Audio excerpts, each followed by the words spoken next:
Welcome to the Cover One Buffalo podcast. You are joining your host, Greg Tompsett. And since I couldn't have my normal handsome partner in crime, I have a different handsome man named Greg. We have a Greg overload today. Welcome, Greg Vorse. How we doing? I'm fantastic. Thanks for having me. Yeah, absolutely. Aaron Quinn is in the chat. He is already here. He is around.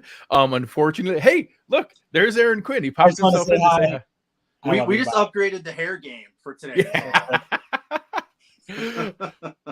All right, so Aaron is around. Obviously has some family obligations going on, but obviously was able to watch the game with us and having a good time. You were joining us here because the Buffalo Bills have defeated the Cleveland Browns by a score of 31-23.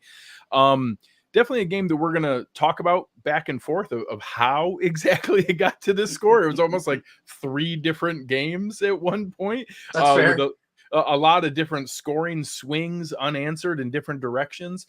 Started out a little bit rough. Then the Bills completely took control, rattling off. I think it was 22 unanswered at one point before I think Cleveland scored again. And then coming back, Cleveland did have a little bit of a late scramble at the end with some onside kick and some things to try to get in order. But, before we dive into the details and all the different pieces, Greg, what were some of your overall thoughts on what we saw here on a much needed win? I think that what I really loved was that they went out there and got a W, and Josh Allen was just quarterback. Yeah. That you have both your running backs, Singletary and Cook. Cook finally showing up. That was nice. Easily. So both those guys, each, I believe, going for 86 yards. Exactly. And kind of that being the way that they control the game. Allen, only one passing touchdown, 8 yards on the ground for him before you start messing with numbers and kneel downs and all that nonsense. But they won a game where Allen didn't have to be Superman. And they need to be able to do that. And they did it ugly, which are things that we didn't know if this team could do this year. Yeah, I think that's really well said. Allen's overall numbers ended up 18 of 27 for 197 and a score. He did have 100 quarterback rating, didn't put the ball in harm's way. I want to say I don't think there are any of whatever PFF wants to call their turnover-worthy plays. I don't think there was a turnover-worthy play. There were no dropped interceptions. There were no near fumbles. Even on the one play that he scrambled and actually got mad at Jeremiah Owusu-Koramoah, he shifted the ball to the other hand, so he couldn't even swipe at it. Really well done. And then, like you touched on, Devin Singletary, 18 carries for 86 yards. James Cook, 11 carries for 86 yards. The team ran for 171 yards, 33 carries, 5.2 yards a carry. Probably their most impressive running game we've seen maybe since one of the early blowouts. I don't recall the rushing totals in the Tennessee or Pittsburgh game, but right up there with those games. And the announcing crew was talking about some of the frustration with Stephon Diggs at halftime, was yet to have going into that 2-minute drill, was yet to have a target in the game. So definitely not the stereotypical game we've seen here, but like you said, kind of reassuring to see that, hey, we won a game still down 4 defensive starters where Josh Allen wasn't the hero and wasn't even the reason that we won the game. I think that is reassuring for that locker room. Exactly. That has to be huge that you can go, okay, we can do this even when Josh is C+. Yeah. That has to be, it makes 52 other dudes feel pretty good about their game. Yeah. And we'll get into who deserves the credit. I know probably a pretty good argument. Matt Milano might be player of the game. I think Tyler Bass, 6 field goals plus a couple extra points. Probably a decent argument that he deserves, player of the game. Some different guys chipping in there, both running backs that you mentioned. But, overall, I think it's worthwhile to be able to see this as a much needed team win. Was probably not quite as close as the score indicated with those, rallying scores there at the end. It was 31-10, pretty late. A 1-score win in the end. Hey! That goes in the 1-score win tally. we backdoored our way into a 1-score win notch. I'll take it. And I will say, we'll get into some of this here. I certainly don't, it was a good overall win and some solid things. And we mentioned Matt Milano. I don't know that Terrell Dodson did himself any favors today. And there was an awful lot of, oh my gosh, we need Tremaine Edmonds back. So anybody who was on the train of Edmonds being overhyped, Edmonds being overrated, not wanting to re-sign Edmonds, I'm gonna make a little hint for you here. Me, maybe Kevin Massar, maybe our man Greg Vorse, we might be doing a little contract emergency pod here coming up on Tremaine Edmonds and what it's going to cost to keep him, because it's pretty obvious we need that guy back. All right. Let's go ahead and kick off with, just the order of the game, how we got into things. We won a coin toss. That was exciting. I didn't know they could do that anymore. They won a coin toss, which for anybody who wasn't aware, 10 games plus the overtime, the Bills were 1-10. They had lost 10 out of 11 coin tosses coming into this game, which is just weird. Like there's nothing you can do about just random luck like that. But last year, every game they had that double dip opportunity. They had the chance to get the ball at the end of the half and to get the ball coming out of the half, and we just hadn't had it the whole time. And we won it, and I was really excited about that. And then the game started about as bad as could possibly imagine. That it starts out with a Browns drive that goes 9 plays, 75 yards and a touchdown, and a 3-and-out by the Bills. Not ideal. Not ideal, and was also the way it looked. Like Allen looked a little frazzled. The offensive line looked like they weren't quite in sync. The defense, again, you mentioned it, you waxed poetic there about Tremaine Edmonds. It was obvious he was missing, and there was just some hesitation. Besides Jordan Poyer looking like he was shot out of a missile, finally being back out there, the rest of the 21 starters, it was kind of like, ugh, what are these guys doing right now? What was this shoveling out? Was this flying to Detroit last minute, leaving your families? Like, hindsight makes it really easy to make that excuse for them. But was that a thing? Because everything, even McDermott, the embracing of Diggs on the sidelines, the getting excited with Frazier on those aren't things we normally see. There was just, good or bad, there was a lot of weird things we don't normally see.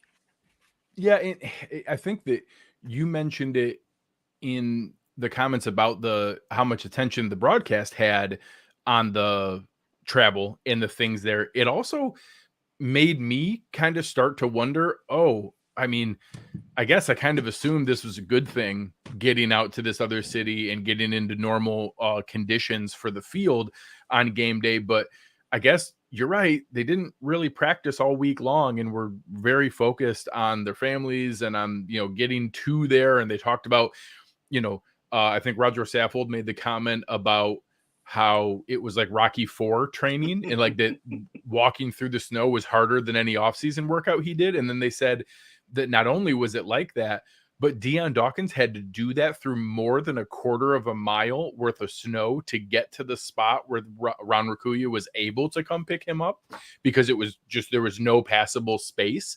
And the thought started to creep in of like, oh my God, are they spent just in not practicing and all the crazy shoveling and snow? And was it just not their normal rhythm? So getting into that 7-0 hole and getting into that spot was really frustrating. And then you get the 3-and-out, feel pretty good about finally getting a stop, even though there was probably some good fortune in the way that it was set up there. And then they get the really nice return from Nyheim Hines, who looked awesome in all of his return opportunities. And then, you get a check down. You get the weird thing where Morse kind of snaps it early and Josh is like not really sure what to do and just falls forward. And then you get the missed pass, and all of a sudden it's like, oh, well, I guess we'll have to just settle for the field goal here. And I guess that's just going to have to do it. So, getting it back to 7-3 wasn't bad, but it certainly felt deflating in that moment. It was deflating, but the nice thing, as you said, getting it back to 7-3 was good. Was as bad as it may have felt, and I tweeted this, was every stat in the world was going towards the Browns. But you looked up at the scoreboard and you're like, they're one play away. They're a pick six. They're Allen breaks a run. It's a game. Okay, let's let this play out. This game isn't over, despite the fact that they were quadrupled or whatever 10 times is in that language in a lot of the stats. I mean, I wrote it down. We'll get to this in the second quarter, but at the moment of the Brissett fumble, it was 10-0 in first downs. Yeah, it was 181-12. in yards, and they were one play away. Yeah. So Well, as bad as it wasn't awful. yeah, and I think that, so the field goal drive made it seem like, okay, we're kind of hanging in this thing. We're going to be okay. I like the way that this is going. I think we should be in decent shape. But then you get to, they get the ball back, and all of a sudden, okay, we get it, and you see this theme, these third and longs, and they keep figuring out how to ways to convert third and longs, and they get down to where they're at the 8-yard line going into score. You get a ball off of Harrison Bryant's hands that would have been, probably a tough catch. Then you get another one off Pharaoh Brown's hands, both of them in the end zone. Bryant can't get his foot in. Brown can't, make the catch. It's kind of up there, but it's two hands on the ball, and he has Terrell Dodson beaten coverage. Flipping out on Gabe Davis if he doesn't make that catch. Oh God, absolutely, yeah, absolutely. Well said. Well said. That's a good way to flip it around. And now all of a sudden, having it only be 10-3 feels like a win. Right. And okay, all right, man. I guess we held there. We're still there. Get the ball back. Another 3 and out, and it's just, it's okay. We flipped it around here. I actually think that ended the first quarter there during that field goal drive by the Browns is when they went into the second quarter. Mm-hmm. And you get into that spot. So they score there. We get it back. And okay, all right, all we got to do is put together a touchdown drive, another 3 and out where, quick little check down, run for nothing. And then, Josh Allen gets sacked by Myles Garrett, where Myles Garrett just completely destroys Deion Dawkins. And now it's starting to feel like, oh, okay, I'm not really sure. And then right off the bat, you come back with that drive by the Browns where it's the Kareem Hunt drive. The first two had Nick Chubb in, and Hunt's just ripping off plays. You have a quick pass to Amari Cooper, run by Hunt, another pass to Donovan Peoples-Jones, man of your sweatshirt. Another one back to Amari Cooper, then run by Hunt, run by Hunt, run by Hunt. And then we get to, so they're over midfield, and now Jacoby Brissett mishandles a snap with the backup center who had come in the game, and Matt Milano falls on it. And I won't lie, I was like, oh my God, thank God. It felt like it was about to be 17-3. Yeah, and pure luck. It wasn't done on purpose. I had tweeted, they just need a break. Something needs to happen. Yeah. And that was it. That was the break they needed, because for whatever reason, that was ripping the Band-Aid, holding the water in on the Hoover Dam. That Band-Aid got ripped off. And it was like that play made the Bills realize, oh, we're playing football. All of a sudden, Matt Milano settled in. And when Milano settled in there, everything else on that defense started to take shape. He's out there, the puppet master, making the other 10 guys kind of go. And when he was able to find his footing and start doing his thing, and maybe even trust all those other guys around him, because let's be honest, he's used to that freak Edmonds being over there by him, #pay Tremaine, and what he can do. And he's also, used to the different guys behind him, and even having Poyer back. But it was like everything settled in, and they went, okay, we have our chance. We needed it. Thank you, Jacoby. We have it. Well, and I had made the comment earlier about how there were kind of 3 different games for me that kind of ended the first game, where Cleveland felt like they were about to go up 17-3. We were reeling, needed somebody to make a play. Like you said, Matt Milano was that guy. Just to give a quick, overall view, Matt Milano ended the game with 12 tackles, 8 of them solo tackles, 1 sack, 3 tackles for a loss, and a fumble recovery, and a near pick. Had his hands on a Jordan Phillips tip ball that probably would have been, he might be in the running for defensive player of the week anyways. A sack, 3 tackles for a loss, and a fumble recovery is probably enough. If he gets the interception, it's absolutely hands down. And I know a lot of comments in the chat coming here about all pro. You're not kidding. This is the kind of game that he's been playing at that level all year. He had missed a little bit of time that sometimes can take away from that. This is the kind of game that really, at the time of voting for those things, is going to put him up there for all pro and Pro Bowl, and deservedly so. And that sack, while it's just 1 tally in the scorebook, it was for an 8-yard loss. Yeah. So that's a massive sack. That's a loss of down and a holding penalty in one play, basically. Aaron here wants to make sure that we're aware. Milano had a good game because Aaron called him out in the first quarter for getting stuck on block. So I'm really glad that Matt Milano was reading the tweets on the sideline and really took Aaron's, critical feedback to heart, and were able to turn things around. And the reason that I say that, this was a turning point in the game. Was at that point again, 10-3. Browns have the ball going down to drive. A field goal felt inevitable. So 13-3 at the bare minimum. It felt like they were about to just, ball down the throat, 17-3. Instead, they turn it around. I made the comment there, playing off your one earlier. I said, okay, we got the ball back. Baby steps. How about we gain 10 yards and receive a new set of downs, which some people refer to as a first down? Make How the about we official try go one like of this. those? Yeah, let's try one of those and see if we can, maybe try a little something there. So anybody who doesn't see all of my notes that I go through for the show is my game day thread. So if anybody isn't aware on Twitter, go ahead and find it. Sometimes I get a little snarkier or more frustrated in my game day thread than I do in real time. Then I am more composed here on the show. So you'll see a little bit more of that snark in the game day thread. And at that point, that was kind of where my head was at. Oh, okay, can we just try to get a first down? And thankfully they did. Right off the bat, they're able to get a little something going. Incomplete pass early on, 3rd and 10. And I won't lie, I really was in the here we go again mindset. It was that little out to Dawson Knox. He even had to make a man miss because there was a guy in position to make the tackle on 3rd and 10. He ended up getting 11 yards, and it was almost like one of those sarcastic golf claps. It's like, hey, that's cute. Oh, little Timmy did it. Yay! Now, fortunately, because of the positioning of where they were with the fumble and getting a first down, the first down put them in the Cleveland 41. So it's like, okay, all right, we got a little something going here. They get a penalty at that spot. So illegal shift takes them back. They then get, at that point, was a much needed and maybe the first real spark of the game, a 16-yard run to James Cook, flips right over to a 9-yard run to Devin Singletary, then a quick conversion for 2 yards to Singletary. Now they got a first down at the 14. Now they're finally cooking. Rick here with a comment. Yeah, literally cooking. A win is a win, but it sucks to have the usual suspects when it comes to the good and the bad. Allen and Diggs are usually good, while McKenzie, Davis, Knox seem to be the opposite of reliable. I'll defend Knox today. Yes. Knox, he caught 7 out of 7. Knox caught every single one of his targets today, career high. I think it ended up with 7. I know the 7 was his career high at that point. Were his numbers. Yep. Yeah. So ended up catching 100% of his passes, career high in catches. So I'll defend Knox, but you're right. Both McKenzie and Davis, you'll hear some comments on them coming up. Drop passes. McKenzie should have had a 2-point conversion and tried to race to the corner instead of just, burrowing low into the end zone.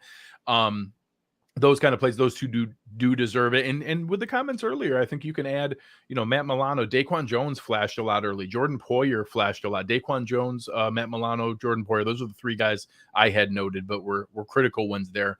But they got the field goal on this drive.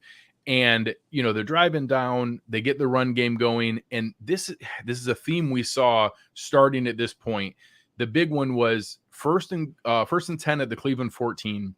They get a 13-yard run, Devin Singletary down to the 1-yard line, and they get a hold on Reggie Gilliam. It's not a terrible call. Like, it was a little ticky-tack. He did have his arm kind of wrapped underneath on the waist as JOK was around there, so it was fine. It wasn't like a nonsense He was call. in space. That's the problem. Correct. And at the point of attack for Singletary going right by it. So those ones are going to get called. A lot of eyeballs looking there. I can't be horribly mad about that one. But again, the referees at that point starting to make an impact on this game. And good Lord, did they have an impact on this game. So knocks it back, 1st and 19. They get an incompletion. Cook has a 5-yard run. Josh tries to get a quick out, but it's on 3rd and 14. So they have to settle for a field goal. They bring it back. It's 10-6 now, but it's certainly after the fumble and being like, okay, I think we're going to get back into this. I don't know about you, Greg, but it felt deflating to me. I'll be honest. Anytime Josh Allen doesn't score a touchdown, I'm kind of like, yeah. You're the Little Mermaid gif where she blows her hair up in the. But yes, in this case, it felt like something was going the right way. Yeah. So when it didn't fully go the right way, and it felt like it was, this is going to sound stupid. It felt like it was their fault. Yeah. Like it was there. It was there. It was there to take, and they shot themselves. They Plexico burst and let this one. Let that not be 7 and was 3 instead. That was a really good one. In that spot, And that one, I that's not on the refs. Like Reggie Gilliam did hold him. It wasn't an egregious call, but it was a hold. It was a fine one, but it was just a drive killing hold at that spot, because you're talking, there's a 23-yard swing, a 13-yard gain to a 10-yard loss. Actually, I think it technically was like a 6-yard loss because it was a spot foul a couple yards up, but so maybe it was a 18-yard loss or something like that. But just having that kind of swing killed the drive, got it there. And at this point, I made a tweet that I felt really strongly about right after that spot. I said, huge point in the game here, 5:54 left. Can Cleveland run their 4-minute drill and control the clock? Can Buffalo get a quick stop to push for a double dip score to end the half and then start the second half with the ball? I said, this will impact the outcome of the game today. And they were in that spot. They get, a little bit going where they do get a first down, and they got to a third down where I thought they had it. And, Jacoby Brissett dropped it in the bucket to Amari Cooper. And this was actually the spot right after I made that comment, was when they showed that close conversation on the sideline between Stephon Diggs and Sean McDermott, which when they said it, I was like, oh God, did Diggs blow up? What's going to go on? Right. And it was actually like a really heartwarming scene of McDermott, like reassuring him, like, hey, you're our guy. We're going to come back to you. They're bracketing you, but we're not going to let them take you out of this game. Those kind of comments. And to see Stephon Diggs kind of maintain composure, I thought it was really well done. And, again, they get the ball going there. I thought Jedrick Wills was false starting over and over again, and they just weren't calling it. But it seems to happen a lot in the NFL lately, that they're letting the offensive lineman get that kick slide start and not calling it. So whatever, I guess if you're going to let guys play there, especially the tackles seem to be allowed to have that first half heartbeat step before, and just enough that you can visually see it. Right. You go back and you slow-mo it, you're like, dude, that's a false start. Yeah. But at the same time, it's like, play the game. Yeah. So, it's something here where they go there, but again, it was another third down conversion, and I'm frustrated and like, all right, I guess. And then it's no gain, incomplete. They get to 3rd and 10. They actually get a false start on this one where they do call them for the false start, 3rd and 15. And I'm sitting there, and in my head, I'm like, all right, you can't let this happen. Like last week, Minnesota converted so many 3rd and longs. Yeah. They've already got multiple 3rd and longs here. This is it. You have to be able to get the hold. They have to be able to get a stop.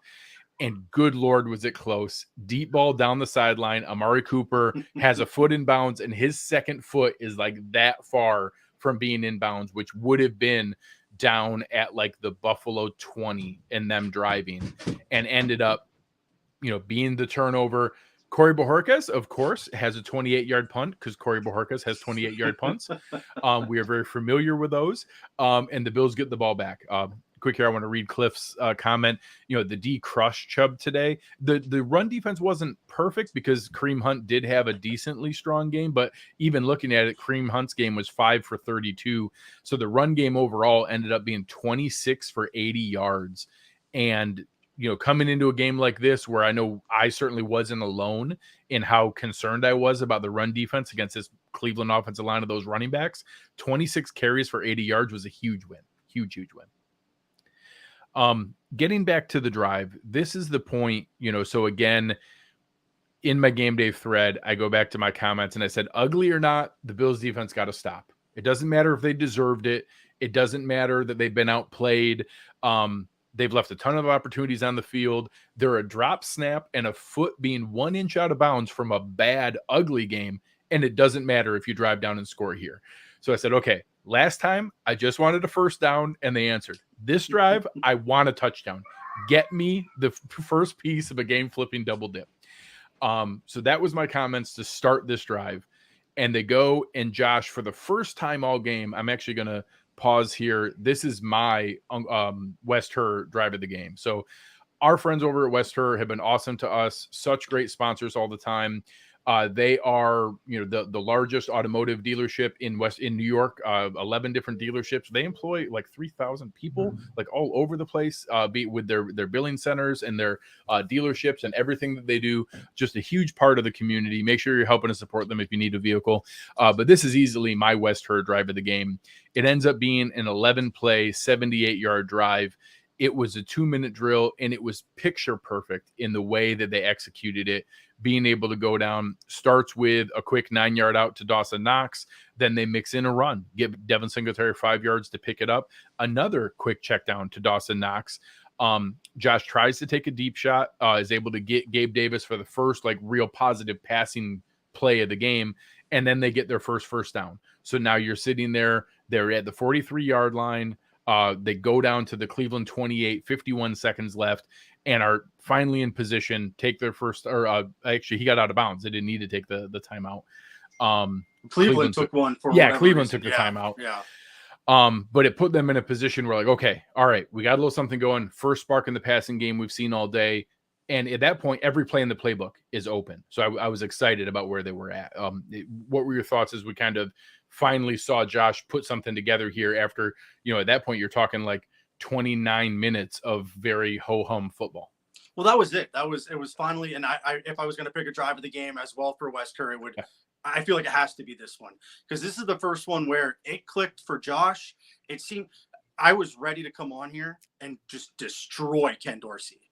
I mean, it's going to be honest. Like, I was ready to be like, dude, go back to the U. Like, go replace Josh Gaddis as the OC in Miami because this isn't for you.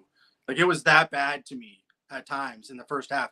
And it looked like this was the drive also where I felt like it didn't even just start to click for Josh, but it started, like I said, for Ken because I'm talking like they're my buddies.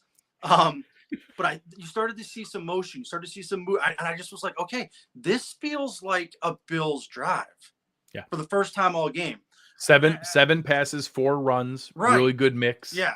Josh's legs kind of came into play again where he was moving the pocket, moving around. It just everything started to feel like, okay, this is a Bills drive. We expect 7 or 8 of these a game. It took almost 2 quarters, but we're here and they had the chance to go into halftime with a lead. Let's go. Yeah. So as the kids would say. I think that is what the youth say.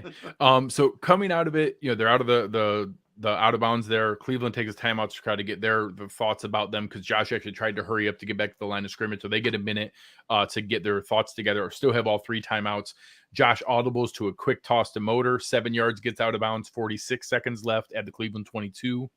Then Josh scrambles. That's the one part where he's going out of bounds there, has the first down or has the in his arm, and switches to his left arm. And as he's putting his foot out of bounds, Jeremiah Owusu-Koramoah swipes at his arm. I don't know that he wasn't swiping at the injury. He was thinking he hadn't moved the ball yet. I don't think he was actually trying to just hit him in the elbow, but Josh certainly thought that and wasn't happy about it. So now they're back, they're sitting there. They go to the first down play to Gabe Davis for 9 yards. So they use a timeout there. They're now at the Cleveland 8 with 32 seconds left. So you still got 2 timeouts, 8-yard line. Every single play is open. You could even run the ball if you wanted to. They run, it gets 1 yard because they're trying to just pick up the first down. They have to use the second timeout. So now it's 3rd and inches at the Cleveland 7. They go back to Motor. That's the one I was kind of curious about. They hadn't been able to convert those. And I know Cleveland's run defense is not great, but still, you can't be afraid of that in that spot. So to go right back to it, they brought in Bobby Hart. They had the extra offensive lineman in there. They had the 2 tight ends. They went with the heavy set. And to get the 2 yards needed on 3rd and 1, that was the kind of play that they had been looking to get and that they hadn't seen in the short yardage spots recently. So it was reassuring to see that. What do you think? I had crushed the Browns earlier for going to the Wildcat when they had the Bills on their heels.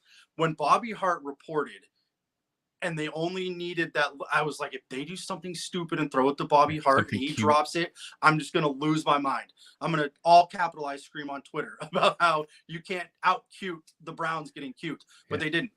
They let Motor in the Motor City. I'll make this terrible dad joke pun here. I'll get it out of the way, but they were having success. Let him do his thing, get the first down. And as you mentioned a bunch of times, you have your timeouts, reset the playbook, reset the game.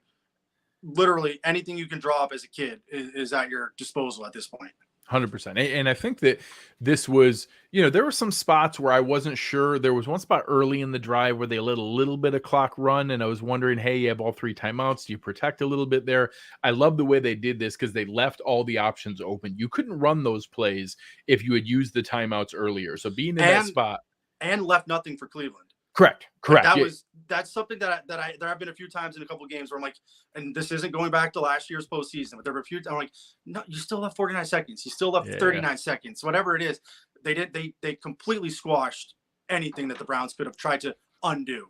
100%. And I think that's not an accident. Right. It's not always, hey, protect every possible second. It's also looking at where you are on the field. When Gabe Davis gets you down to the 22, you're like, okay, we know there's only so many plays we could run because you can only get one more first down. So getting into that spot where now motor converts, and now you did have to use your last timeout, but you're sitting there with 1st and goal at the 5-yard line.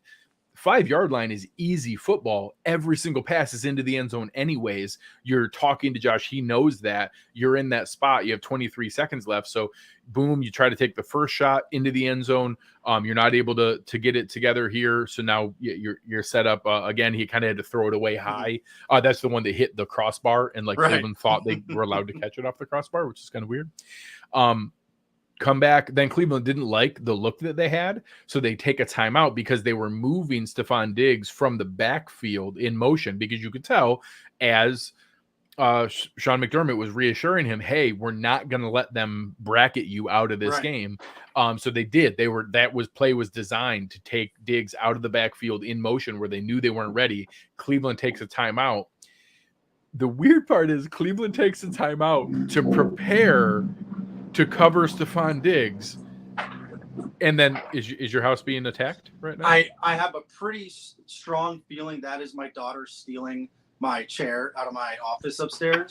I thought you were under attack. She's 7 and all of 45 pounds.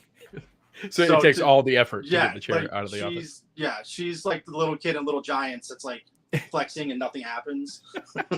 So why don't you take the people through what happens on this play when Cleveland takes a timeout because they're uncomfortable with how they're going to cover Stephon Diggs. So they talk about, okay, guys, here's what we're going to do with Stephon Diggs. They come back out, the Bills run a play, and what do? They don't cover Stephon Diggs. I really, and Eric will destroy this and make it amazing, but I want to see the all 22 so I can see 3 guys slipped. Because I don't know what they were like. You guys all watched the game, so I don't need to tell you this. But it wasn't that Diggs got a step. It wasn't that Diggs got a yard. The entire end zone was his. Yeah. You could tell. So obviously the Bills ran a bootleg, Josh fakes to the right, bootlegs left. Diggs is the far right receiver, runs a drag pretty much across the entire field. And the first defender, you could tell the corner's out of the right, the safety is just in the slot. And in the replay, you see the safety literally do the hand motion, like you're passing him off to no one. There is no one there. And then Stephon Diggs then runs by himself for the next 15 yards in the end zone to a spot where there was also no one. So I don't know exactly what we'll say. And the all 22 will come out and someone missed it, but he was as open as I've ever seen. In this play started the 5-yard line. You see guys wide open on a leak play where you're flooding the other side and nobody knows the guy's going to be there and there's 40 yards of green space. The play starts at the 5-yard line. There's only 15 yards of field. There's 11 humans within 45 feet. I don't get it. It's unbelievable. My first thought with how bad the game was going to that point was that Diggs Dan Orlovsky'd and randomly ran out of bounds, and the Browns knew it. And didn't stop covering him because he was out of bounds. Yeah. That was my first thought, was they knew, so they bailed. And that's not that was not the case. That was not the case. So there, again in there, I asked for a touchdown, Stephon Diggs touchdown. We were able to get it. And that was a huge drive because, like I said, going into that, the Bills didn't deserve to be leading at this point. The Browns had outplayed them for 28 minutes. 28 minutes of this half, the Browns were simply the better football team. They should have been leading. A fluky fumble, a foot 1 yard out of bounds. The Browns outplayed them for 28 minutes. You then come back and put together this genuine, fantastic 2-minute drive, awesome clock management, great play calling, really good mix of things back and forth. Dave Arena with the contribution. We appreciate you very much, man. all of that mix in that spot, and saying here, Dave saying that this seemed like a case of the Browns daring us to run, and we were able to. Josh played clean and efficient. Yeah, you're spot on. And Greg Vorse called that earlier in the show, that it was great to see 86 yards from both Motor and Cook is about as good as you could possibly ask for to be in that spot. So they now had the double dip first half engaged, like the first spot of that. A couple of really good comments in the Cover One staff chat. Kyle Salagi was at that point. Josh Allen threw that football with every fiber of his being. When they show he tried to get everything into it. And we actually had a good discussion in the staff chat. Eric was talking about it, that they're, he threw it so hard that he fell down. And like, well, yes, he did. But when you're rolling left and you have the guy coming with you, if you want to get velocity on the throw and not over rotate, which is when you always miss in front of the guy. So either you set your feet and try to toss it, and that's when you miss high and right, or they over rotate and you don't keep your body, in line, and you go in front of the guy. His only way was to force himself to like rotate at the hips and force all the energy forward to the ball. And then, yes, it did carry him forward and he did fall, rifling the ball like that. But it was actually him making sure he stayed in his mechanics to be able to do that. If you're at home and you want to know how hard that is, when all this snow, the 8 feet, goes away, run and try to shoot a basketball that's straight ahead of you, but you're running the other way, side to side, like sprint, and then try and jump, find your center, square your shoulders, and shoot a ball. You're going to miss the entire hoop. I almost guarantee it. Yeah. He threw a dime touchdown. Yeah, it was gorgeous. Absolutely perfect. And again, after that kind of first half was really reassuring on the way they ended it. And you made a perfect point. This was also strategic in the way that they flipped it around, was they left 14 seconds on the clock. So Cleveland has to take a knee. They go in. It's 13-10. Buffalo had one decent drive the entire first half and somehow are up 13-10, plus are getting the ball coming out of the half. So it was about as much as you could possibly ask for in that different spot to be able to do it. So we'll go through a couple comments coming out of the post-game presser. Our producer Chris Kepner helping us out here. Elena Getzenberg of ESPN had reported that Dawson Knox had walked into the x-ray room at Ford Field, but had come out, said he's all good. It was just precautionary. So seems like I think that we came out of this game pretty injury-free. I know Ed Oliver took a huge shot from Taron Johnson in the ribs at one point, but was back in the game and actually very disruptive again today. Today's a perfect example of those sneaky defensive box scores where Ed Oliver was way more disruptive than what the box score shows. Although I guess it did get him 3 tackles for a loss. So that was good to see that he was credited for there. Aaron Quinn here, he's challenging you guys. If you like the Buffalo Bills, you have to stop right now and hit the like button on the show. So wherever you're watching, stop for a moment. I'll wait. Go and press the like button and then come back. We'll wait for you. You won't miss anything. Okay. All right, good. So we're coming out of half.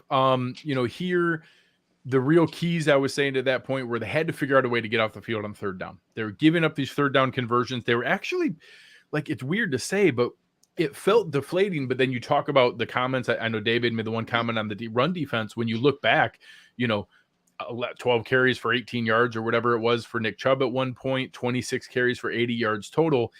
They really weren't like killing us up and down the field. They just kept converting third and longs. It was really frustrating, but I was kind of hoping that wouldn't continue into the second half. I think what was frustrating with Chubb, and I think some people just hear his name and lump it together, was early. He had those 2 catches that converted third downs where you're like, that dude's not supposed to be able to catch. Yeah. So I think that's where you get frustrated thinking the Bills gave up a lot of rushing, but it was just hearing the name Chubb. Yeah. That your brain goes, oh, he must have. It's like Derrick Henry. Oh, he must have run because this isn't McCaffrey or Barkley. But though he had three for 48. Let me make sure I get that right. Yeah, three catches for 48 yards. Yeah, and I know for sure 2 of them were like backbreaker, third and long, first down conversions. Well, and I will say, if I'm going to credit anything, if I have a jealousy, it's Kevin Stefanski's timing on the screen calls was fantastic. Was unbelievable. And then I will say it is easier to call screens with those 5 offensive linemen. Their offensive linemen are very good. When you can get guys like that out in space, it's very helpful. But good Lord, would I love a little mix of that to be able to get a little bit more. We tried a couple of screenplays that were not pretty. I'm not, and this isn't a knock on any Bills player. This is just a compliment to them. Peoples-Jones and Cooper are also very willing blockers downfield, which doesn't happen with all wide receivers. Yeah. And I think Aaron, a really good point here. What is most frustrating about the 3rd and longs is that the DBs keep being in position and just getting beat on great throws and great catches. Yeah. There were a couple crossers that I was raking Terrell Dotson over the coals a little bit on a couple of them. But there was some where we haven't seen a team go at Taron Johnson. And there was a stretch there before we had the turnover there where they were going at Taron Johnson in a pretty aggressive way. And we hadn't seen teams attack the slot like that. And he wasn't getting roasted. It was just, he was in good position. 2 straight plays. They went at him for Amari Cooper, and that, Cooper just made really good plays and good positioning to it. It's really hard to fault him for what they were doing. It's just they were being aggressive. And Cooper and DPJ are both bigger, thicker dudes. Yes. Yeah. Like most of the time, it's not such an obvious size disadvantage either. But both their 1 and 2 receivers happen to be larger, thicker, 5-star athletes. Yeah. Yeah, and it's just kind of the way it works. So now we get into the second half here. So the Bills open up again with their first opportunity for a double dip all season, literally their first one. And they're in a position now where you scored going into half, your first real strong offensive drive. They come back out right off the bat to Stephon Diggs. So back-to-back throws to Stephon Diggs. His first of the game for the touchdown. Start the second half, first play, Stephon Diggs, 16-yarder. So we got a little something going. Get a little run to Devin Singletary. Josh Allen, then another one right back to Diggs. So again, 3 straight passes to Stephon Diggs. And they get in a spot where now they have the 3rd down conversion. And James Cook, again, rips off a 17-yarder. Quick toss out there, really gets the speed going, running right up the sideline.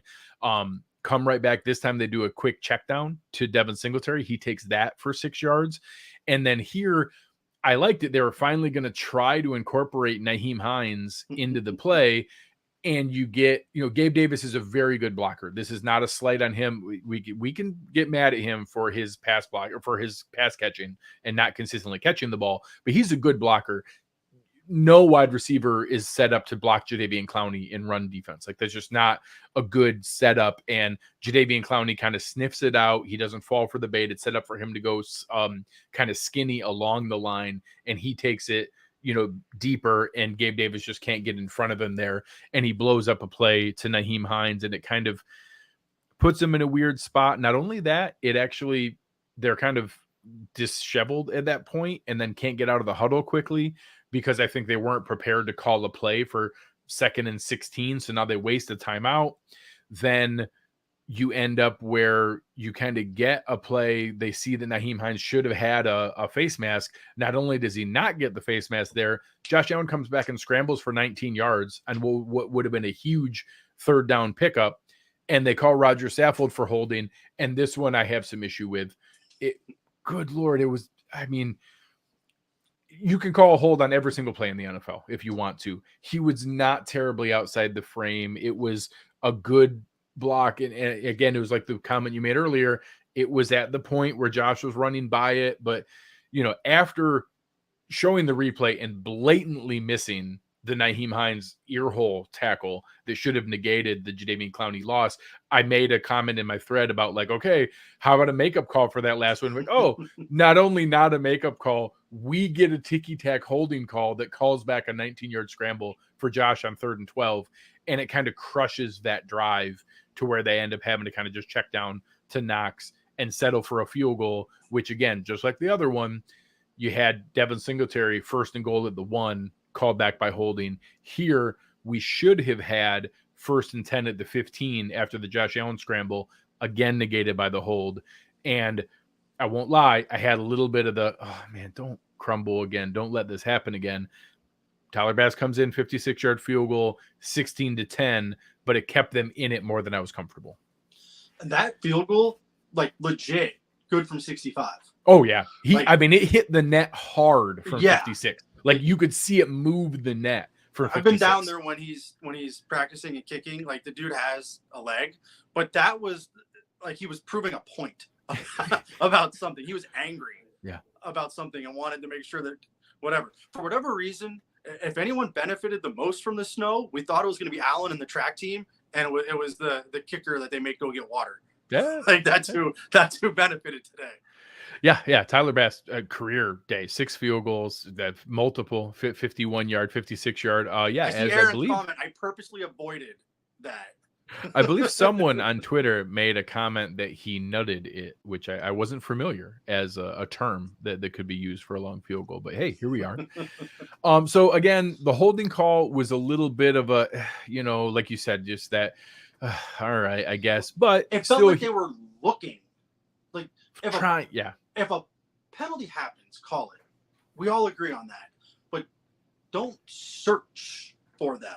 Because again, as you mentioned, you can find one every play. Yeah. But just let if it happens and disrupts the flow of the game, call it. But that felt like the officials wanted to be a part of it. Yeah. Yes. Very much so. And that only continued from this point forward. Yes. So again, a huge 10-point swing. So from the last time the Browns had the ball, they went from up 4 to down 6, 10-point swing, the definition of the double dip. It wasn't the 2-touchdown one, but still 10-point swing. Now you're up by 6, going back. And, this was actually like close to my drive of the game where they come up. The Browns, start off, you get Von Miller is offside. So then you get a little bit going here. You get him to another third down. They get it to Harrison Bryant and convert another third down. They're moving. They get a 10-yard run by Kareem Hunt. Then all of a sudden you get a penalty of defensive pass interference and a 15-yard face mask, both of them on a play, and that moves them down. Now they're at the 36. You get an incomplete. You get Nick Chubb with a 9-yard run. And you get to this spot where a 9-yard run down to the Buffalo 27. And I'm going to kind of step away from the game at this point. For anyone who isn't aware, Jacoby Brissett is like a historically well-known quarterback sneak quarterback, to the point that Indianapolis actually used to bring him in to be able to run quarterback sneaks. And other teams, when he's been on their teams, they've brought him in to run quarterback sneaks because he's a big, thick guy and he just has kind of good timing for how to be able to do it. So Cleveland, understandably, they run hurry up. So Nick Chubb gets 9 yards. It's 3rd and 1. They run hurry up. And both Jordan Phillips and Terrell Dotson kind of blow it up. Ed Oliver's back in there. They get it stopped and then kind of get their bearings, but line right back up and go to do it again. Run back-to-back quarterback sneaks. This time, Carlos Basham and Shaq Lawson blow it up. And one of the best quarterback sneak quarterbacks in the league runs 2 of them and does not get 1 inch between the 2 quarterback sneaks.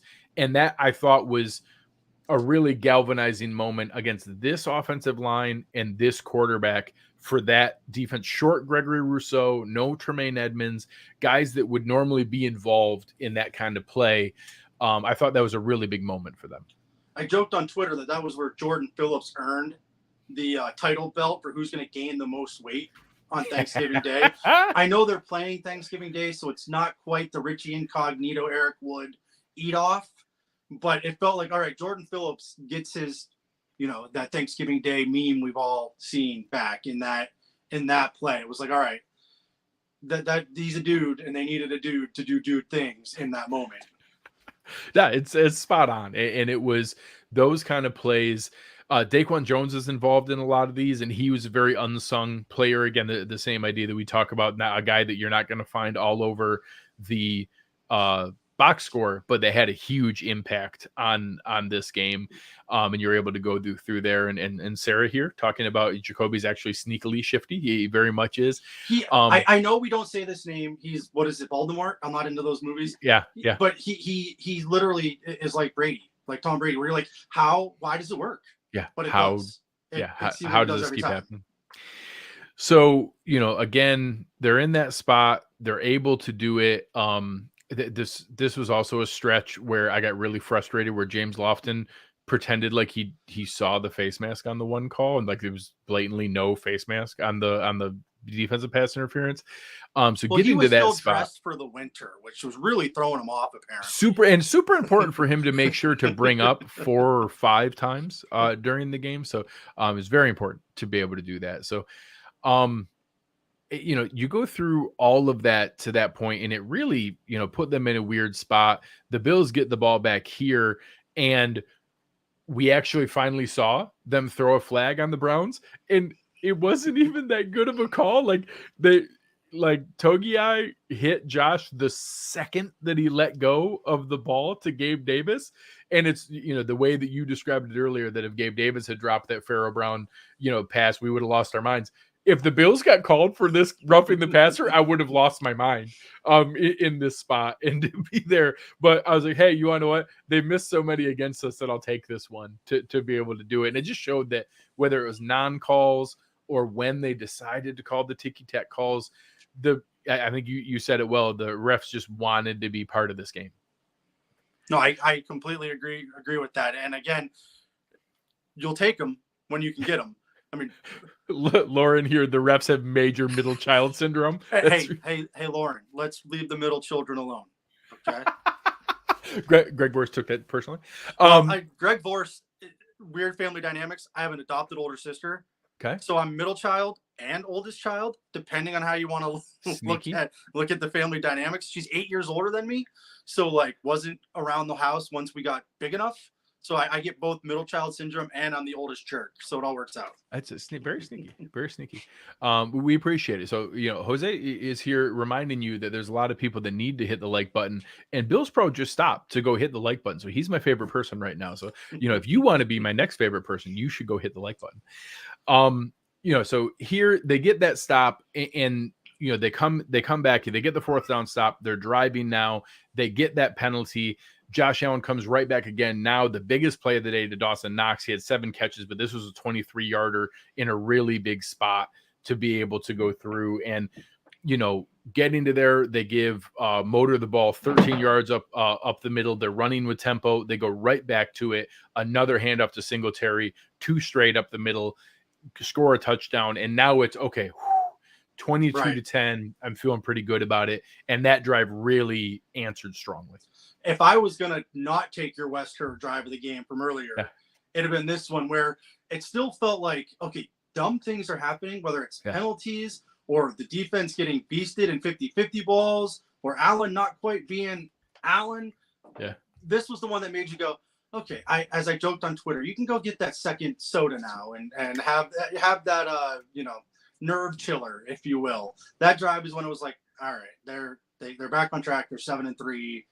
We're good. Yeah. And so on that moment, I'm going to crack an Uncle Jumbo's here.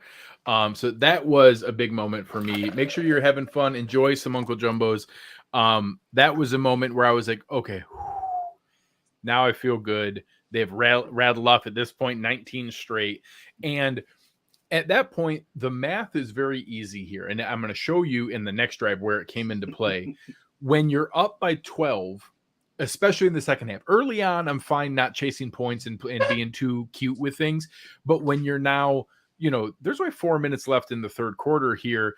You're now, there's 19 minutes left in the game, up by 12. Now possessions start to matter in the math.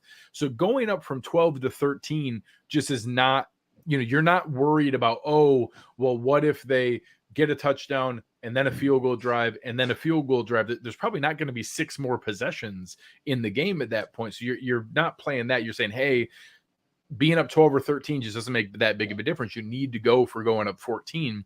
And you have the safety net of already up 12, which I'll explain on the next drive. And this point, I actually really liked it. They were in a good spot. They had the play drawn up right. So the decision was right. You're up 12. You should go for it. The play call was right with a good read option. So you have Josh and Isaiah McKenzie in the backfield. You're giving options here. It's also an RPO where you can, Josh can keep it. So Josh has 3 options on the play. He can hand off. The offensive linemen know that. It's either going to be a run to the outside where you don't need to get downfield, or a Josh keeper or a Josh pass. So the play call is good by Dorsey. Josh makes the right call because you actually have the defenders suck in, and ends up giving to McKenzie because they're smartly, the Browns are reading Josh Allen on that play down in the end zone. Isaiah McKenzie has the edge, and I understand the instinct as a small player who's fast is, oh, I want to see if I can hurry up and beat him to the corner. But he had multiple spots as he's running horizontally where all you have to do is kind of get low and burrow into the end zone. And he had multiple spots to do that, but tries to race to the corner. And John Johnson III makes it admittedly like big hit, but yeah, Isaiah McKenzie's a little guy and he gets knocked out short. And that was just, I'm glad it didn't come into play later in the game that those 2 points mattered. But ultimately, a late score up by 8, being up by 10 would have made a big difference there to get it. I was a little frustrated in that moment that, McKenzie didn't have a ton of opportunities in this game. That would have been a big one to let him take a stab at it. And he, I think, didn't make the tougher play I would have liked to see him try to do. I'm going to be a math nerd for a second on this one. And I've stood next to Isaiah McKenzie. I'm significantly bigger than Isaiah McKenzie at 5'10", 185. I played D3 baseball, so I have no reason to talk down about a pro athlete. But I'm just going to – so the shortest distance between 2 points, touchdown and him, is a straight line. And he decided not to do that. Also, the Pythagorean theorem says A squared plus B squared equals C squared. He decided to do the C squared part for some reason rather than the A squared part. So it was right there, right there. And for some reason he chose the hard route. And I get it. You mentioned it, his entire existence, that run has probably worked. Correct. He's probably beat guys to the corner his whole life. But when you're picking the C squared part and you're only 0.2 of a 40 faster than the other guy, it's usually, and you're that small, it's going to be tough. Well, and I mean, as a couple guys in the chat here are talking about it, we haven't been perfect in these short yardage ones. So when you do have that opportunity, you need to make the right decisions and give yourself the best opportunity to be able to play and be able to go there. Quick comment here. Sal Capaccio said he was interviewing Matt Milano and Jordan Phillips came in and interrupted in the locker next to him and said, Defensive Player of the Year, Matt Milano. Make sure you all start saying that. So I'm on board. I'm ready to start talking about Matt Milano. Should he 100% deserves all pro mention. And I'm ready to talk about him in the conversation for Defensive Player of the Year. He's making plays consistently and flashing constantly. You right there. Exactly. When you make amazing plays, but you do it 10 straight games, it's no longer an accident. Yeah. That's who you are. It's no longer just a flash. And it's also no longer it's 5 seasons. Like the guy, and some of those awards are stacking awards, where what you did the year before does play into being an all-pro this season. As much as that's silly, it's true. And he's stacked enough to finally get some of that. And if you and I are the ones that propel him to that, and there's a bonus in his contract for it, I'm just saying. At a minimum, we'll take like a small keg of Southern Tier or something good, something Send me some of those Uncle Jimbo rocket popsicles. Yeah, get some bomb pops from Uncle Jimbo. Exactly. We'll be fine. Gordon here really making the smart decision. He unliked and then hit like again. That's how big of a supporter he is. I respect creative solutions. So we score here. We're up 22-10. I'm feeling pretty good about how things are rolling. And again, the Browns come back, put a little something together here. Right off the bat, they go to take a shot. And it's play action. Jacoby Brissett hanging in the pocket, takes a deep shot. Damar Hamlin, he has his offhand wrapped around the receiver and then makes a play on the ball and bats the ball. I get mad when the defender goes through the receiver to make a play on the ball because the defender has a right to make a play on the ball. And if it's there on this one, as they spun around, like he did have his offhand wrapped around the waist, but he is the one making a play on the ball.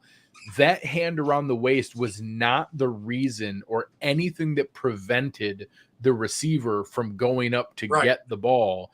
I could see, and it was Donovan Peoples-Jones, who is a good aggressive jump ball receiver. If that was something where he like held the jersey down as he pulled himself up, I could see it, but it was wrapped around him. That's not what stopped him from getting the ball. Damar Hamlin just played the ball at the high point. That was a really frustrating call for me from the refs. I feel like every 4:00 game, Tony Romo is freaking out that a pass interference isn't called, and Dean Blandino, or whoever the official crew guy is for that game. Yeah, the announcer official. Well, they didn't turn him. He didn't turn his body, so it's not a flag. Well, that's exactly what happened. 100%. You just explained it. Yeah. And Pete here, it's a no call almost every other time across the league because of exactly what you said. You have to impact him. Like, it wasn't not just having the arm there, like you have to actually interfere with him. It's what the penalty's called. So his arm was in place. It was it was wrapped around there. He didn't interfere with the receiver. And not only that, it wasn't like a bang bang play. He made a really good play on the ball with his primary hand. Was what you literally teach. Yes. Knock the ball. One, look back, because that's what we always. Did he look back? Yeah. It's like the first thing we go to. Yep. Did he look back? Yes. Did he hit the ball? Yes. Did he hit the hands? No. So again, I don't want to disparage the officials because the Bills won. Yay, a W's a W. But like, you were trying to find something. It feels like. Yeah. So at that spot, and the really hard part is, okay, that's fine. That's a penalty. It's also a spot foul. So the fact that it was on a jump ball 36 yards down the field, now it's a 36-yard penalty on Damar Hamlin. And I don't get the fantasy points. Correct. You don't get the Donovan Peoples-Jones fantasy points. So I actually made a comment here. I said, it's unbelievable. The Bills are playing on 11-15 at this point. Like, it's like the Browns 11 plus the referees that they're playing against. It was really frustrating. And then starts a stretch here where this happens over and over again. Von Miller is now like an inch away from a strip sack of Jacoby Brissett, but he's able to scramble. And Jacoby Brissett does that about a dozen more times the rest of this game, where he's like that close to getting sacked and just keeps finding ways to escape. I actually thought Jacoby Brissett played really well, here. Aaron wants to make sure that I read the fact that Damar Hamlin can play deep. I have been saying. Was that supposed to be me or you? I'm pretty sure that's me. I'm pretty sure. So I've been very much that I like him in the box, but I want him with a Micah Hyde style free safety center fielder. And Hamlin, he's growing on me every game. Eric's actually, I think, ready to do a pretty big breakdown to show that we might have something special here and that he may be a big piece of this future in the safety room. So certainly something we should be excited about, that having Damar Hamlin going forward. Next play, another one, David Njoku running wide open, Terrell Dodson in coverage once again. This one really started the, oh my God, we need Tremaine Edmonds back real bad discussions. Then Harrison Bryant has a really impressive catch in the back of the end zone, but can't get his second foot in. Then Brissett can't get the snap off, gets a delay of game. Now, I will say credit to Terrell Dodson. He blitzes, he can't get home, but he flushes Brissett out right into Von Miller. Von Miller has to chase and forces a third and long throwaway. So at this point, this also brings up why it was smart to go for 2 on the previous one, because being up by 12, the field goal has very little meaning because you're still up by 2 possessions. Because if they make it, you're up by 9. And this is a huge credit to Mike Bunt with one of my favorite Rasheed Wallace isms of all time. As the field goal gets blocked by Daquan Jones, ball don't lie. The ball don't lie. You didn't deserve those 36 yards. You didn't deserve to be down there in field goal range. It gets blocked and the ball don't lie. They get it back and are now in pretty good position. I know that we've talked a lot about Peoples-Jones and we've talked a lot about Cooper and what they've done. And you just mentioned Bryant and Njoku. But overall, without Tremaine, I was actually very impressed at how they covered the tight ends. Just wanted to throw that out there while we're crushing everyone not named Matt Milano playing in the back 7. They did a really good job because I was kind of expecting a monster game out of Njoku today. Yeah. Well, I mean, rightfully so. And we did obviously see a monster game with Amari Cooper, which we'll talk about here towards the end. But being in that spot, the fact that some of these defensive numbers that we've seen, you got to remember, this defense is going to get back not only Trey White, but also Tremaine Edmonds, but also Gregory Rousseau, and Kyer Elam. And a truly healthy Poyer. Yes. And now, Poyer just barely back now. So when you're talking about adding in 4 defensive starters where, hey, some of those jump balls and some of those athletic plays, if that's 6'1" Kyer Elam and his arm length and all pro level Trey White, now you're talking about it. When you're talking about those trailers coming across the middle wide open, but it's Tremaine Edmonds taking away that space in the middle. Now you're seeing a much bigger impact of how those things can help. And that's what could be coming back here. So, they go in, the Bills answer again, another field goal drive kind of going down. They get in position where, they're down at, first and goal at the 9-yard line, had the big play to Diggs going down there. Another nice run from Singletary.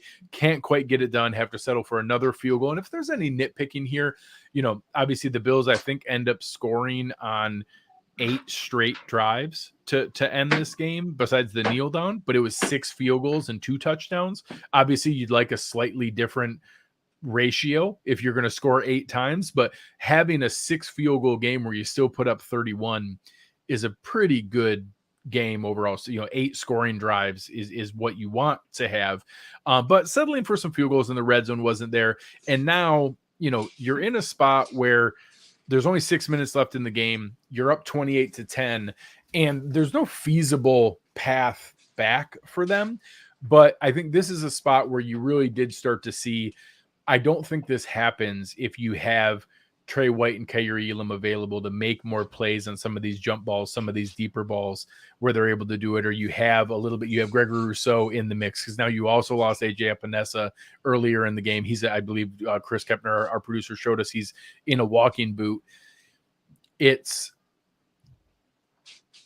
frustrating to be in that spot, but I think there's enough guys coming back that we're able to be there. And I will say, the comment here, I called the Tyler Bass game on the matchup show on Wednesdays. So I'm not happy that I was right on that. It ended up being even more than what I expected.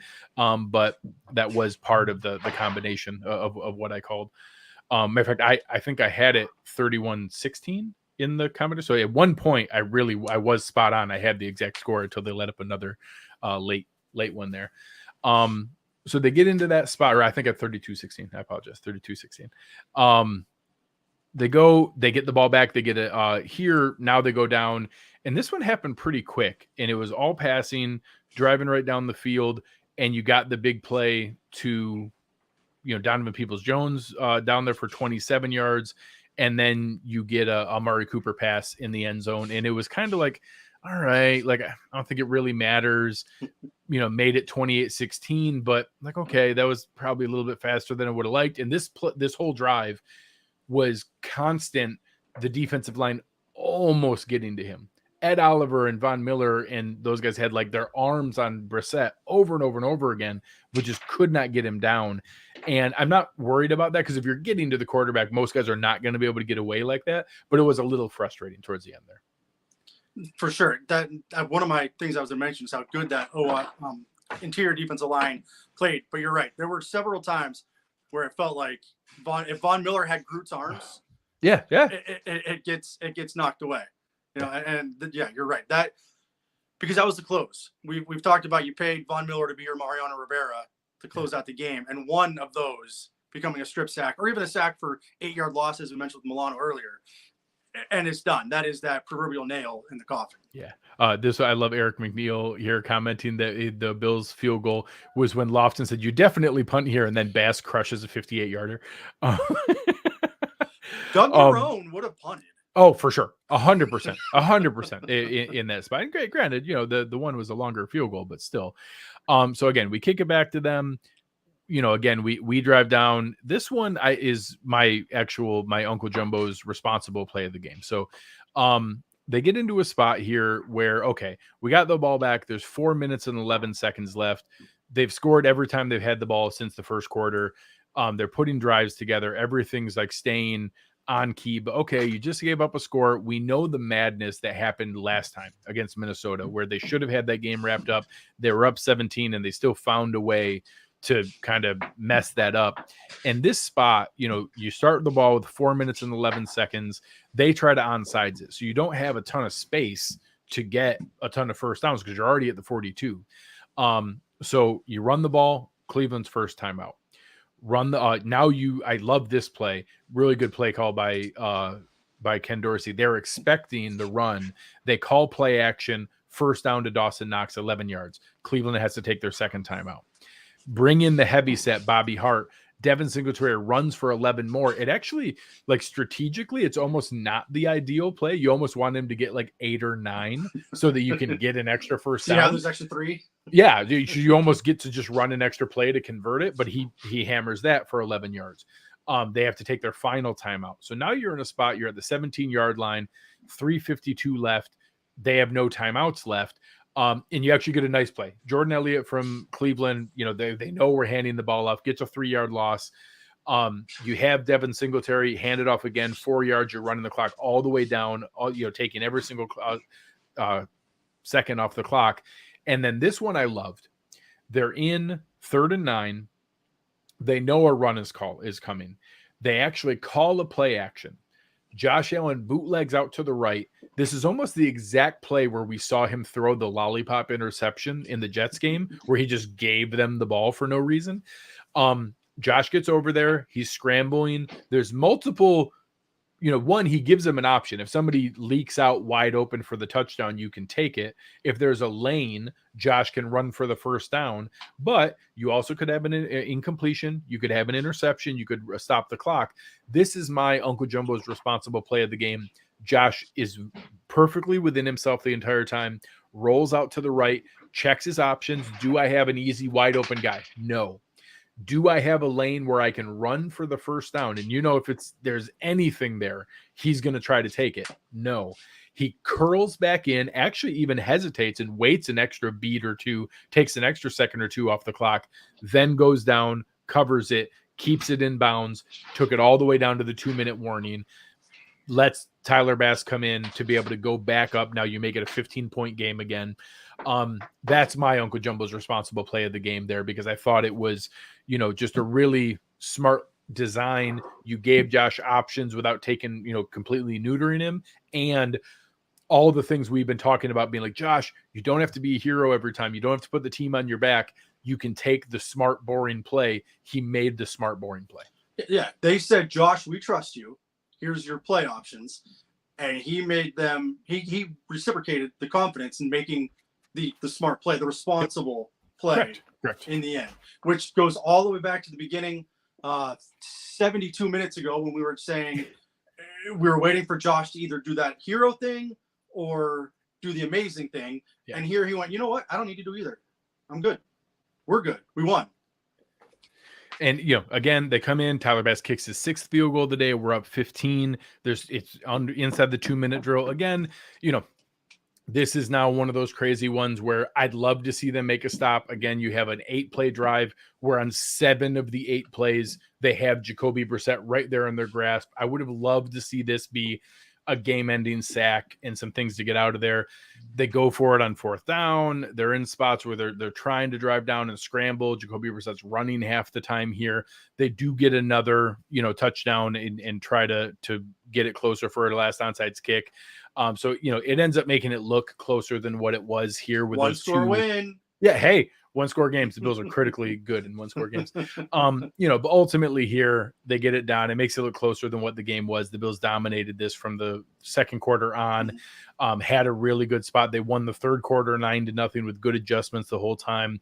They played good run defense against an incredibly good running offense. Did you see all those different things? The Jets? I saw one play of the Jets Patriots game, and it was the Patriots walk-off punt return for a touchdown. I saw someone tweet that and send it to me in the DM, and it's the only thing that I saw was that the Patriots beat the Jets on a walk-off punt return for a touchdown.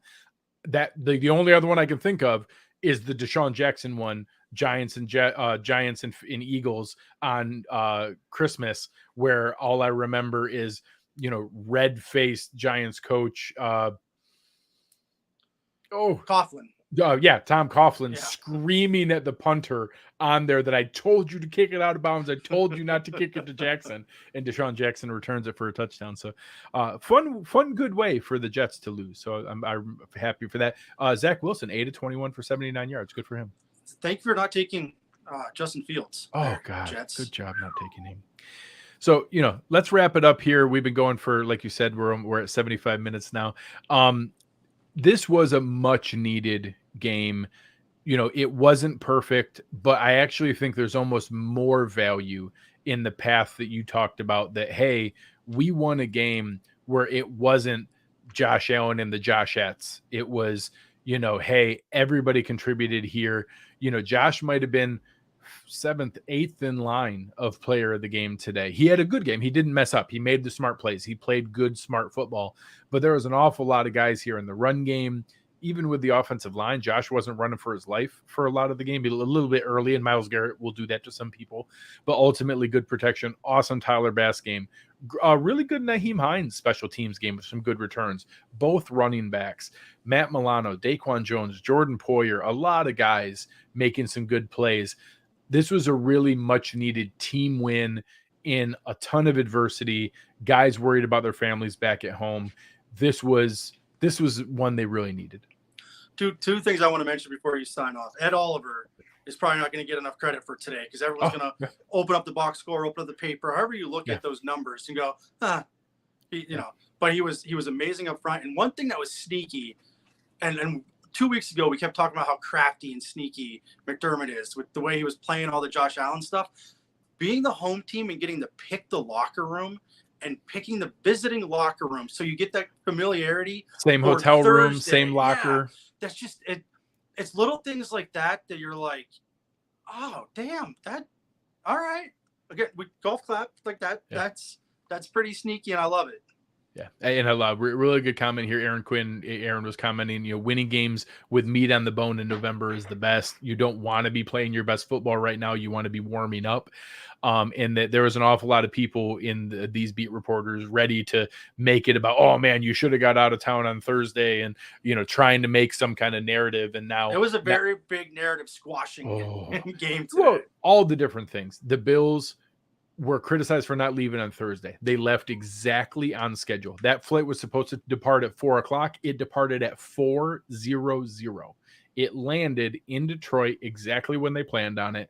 Everything happened on schedule. They were criticized. Hey, why aren't you staying back? You want to know what? Because these guys want to get back to their families. Because they're all the stories you heard about, Deion Dawkins walking a quarter of a mile in the snow. That means their families are stuck back in that, not able to get out of their houses, right. Not able to do things. They want to get back to their families and be able to do that. They're going to be okay. They're going to come back here and play in Detroit and going to be just fine leaving Wednesday night to go out and play again. And they're going to leave on schedule for that one too. So all those different things to put them into that spot. This is much needed, in a spot where, they can get themselves right. If they can, hammer out 2 wins in 4 days, that would go a long ways. Zach's question real quick as a former quote unquote guy. Please. Yeah. They send a news person to do one story a year on what it's like to pack up, and then you never think about it again. Yeah. I'm just being honest. Just so 100%. Zach and everyone else know, like, you send your news crew to go do that one story about all the stuff that they pack up and the truck driver and all that. Oh man, that looks like a lot of work. Yeah. And then you never discuss it again. Oh.